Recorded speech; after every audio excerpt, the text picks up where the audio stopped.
Samantala, sinimula na ng Korte Suprema ang oral arguments kaugnay ng pagpapalabas ng Priority Development Assistance Fund at Malampaya Fund. Kabilang sa mga unang sumalang ang mga abogado ng petitioners na humihiling na ideklarang iligal ang pamamahagi ng PDAF. Narito ang ulat ni Joseph Parafina. Dinidinig na ngayon sa Supreme Court ang pagkwestiyon ng legalidad ng pork barrel o PDAF na sinampa ng mga natalong kandidato tulad nina Greco Belhica, Lacson Alcantara at dating Buwak Marinduque Mayor Enrico Nepomuceno. Ang sumalang sa oral argument sa Supreme Court ang mga abogado ng mga petitioners na humihiling na ideklara ng Korte Suprema na labag sa ligang batas ang pamamahagi ng PDAF na ginawa ng pamahalaan.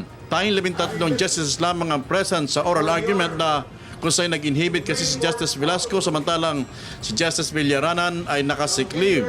Naging mabilis ang pag-aayag ng mga abogado ng petitioners dahil pinayagan sila ng Chief Justice Sereno na ilahad ang diretso ang kanilang mga panig. Binigyan din ng isang abogado na unconstitutional ang PDAF dahil ito ay post-enactment measure at nagagamit lamang ito kung naipasa na ang batas sa mga alituntunin. Ipinag-iitan ng mga petitioners na ang anumang realignment of funds ay di pwedeng gawin kung walang pahintulot ng Kongreso. Bago pa man nagsimula ang oral argument, niliwanag na agad ng Supreme Court na di namin pwedeng isa yung papawid ng live video feed na kinukunan ng kanilang PIO. Para sa Telebisyon ng Bayan, Joseph Parapina.